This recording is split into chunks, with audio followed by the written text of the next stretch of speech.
Suspense thriller with lots of mystery এই ধরনের movie দেখতে আমরা কে না পছন্দ করি। সম্প্রতি বাংলার টলিউড ইন্ডাস্ট্রি থেকে মুক্তি পেতে চলেছে ঠিক এমন একটি মুভি।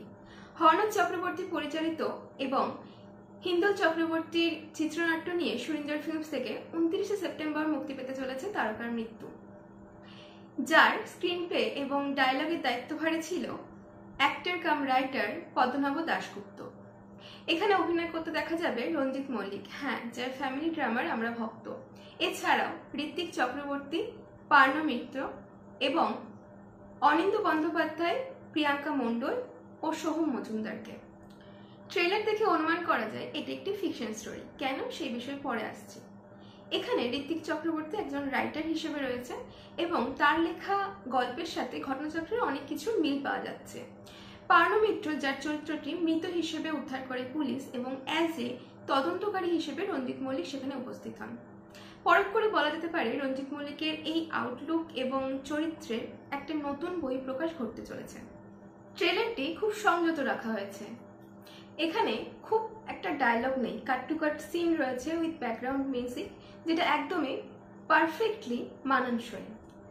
আপনাদের একটি ছোট্ট তথ্য দিয়ে রাখছি, এই মুভির মোস্ট অফ দ্য সিনই শুট করা হয়েছে কালিম্পংয়ের একটি মর্গান হাউসে। এবার বলি কেন এটি ফিকশন স্টোরি মনে হচ্ছে।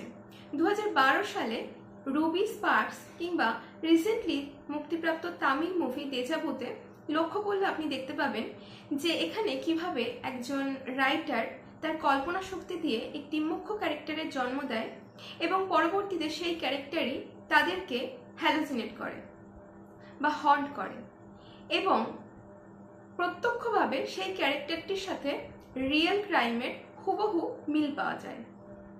অবশেষে বলবো the suspense is real and prediction doesn't come true always, তাও একটা শুধু মুভি ট্রেলার দেখে।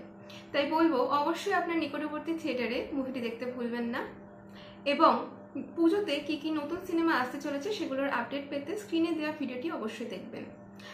ভিডিওটি ভালো লেগে থাকলে অবশ্যই লাইক, কমেন্ট এবং বন্ধুদের সাথে শেয়ার করতে ভুলবেন না। চ্যানেলের নতুন ভিডিওর আপডেট পেতে চাইলে চ্যানেলটি সাবস্ক্রাইব করে রাখবেন।